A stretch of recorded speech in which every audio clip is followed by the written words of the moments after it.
مردم داغدارن سیاوش، داغدار ترکمنچای و گلستان، داغدار 17 ولایتی که به زور از ایران جدا کردن.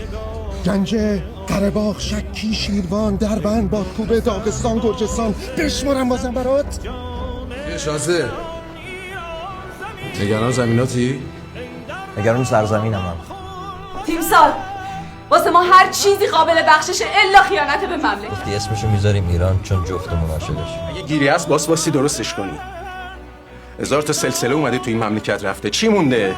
این خاک اسمش ایران مونده، من و تو موندیم. اینو که نمیشه بهش فکر نکرد. اینجا تکون نمیخورم، اینجا خونه منه، شهرمه، کشورمه. کجا من چرا باید برم اصلا؟ من چرا باید برم؟ من دلم برای اینجا تنگ میشه. وقتی کشورم اشغال بشه من این درجه رو میخوام چیکار؟ جناب سرگرد،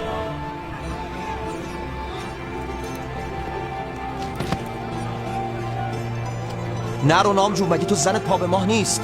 اتفاقا به خاطر این دارم میرم که بچم تو سرزمین خودم روسیه حرف نزنه. یه ایران پشتت سیاوش.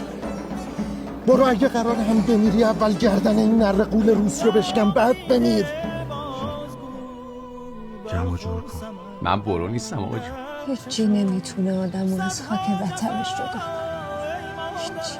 کی ندونه شما که خوب میدونین بابای من عاشق ایرانه. من عاشق ایرانم. مگه میشه بذارم مملکتمو ببره؟ خدا نکنه این مملکت بره جایی که شماها میخواین. خیلی دوست دارین اینجا هم بچسبه به همسایه بالا سریمون. آره؟ کور خوندی.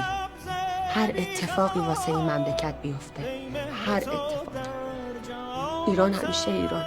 آینده ایران!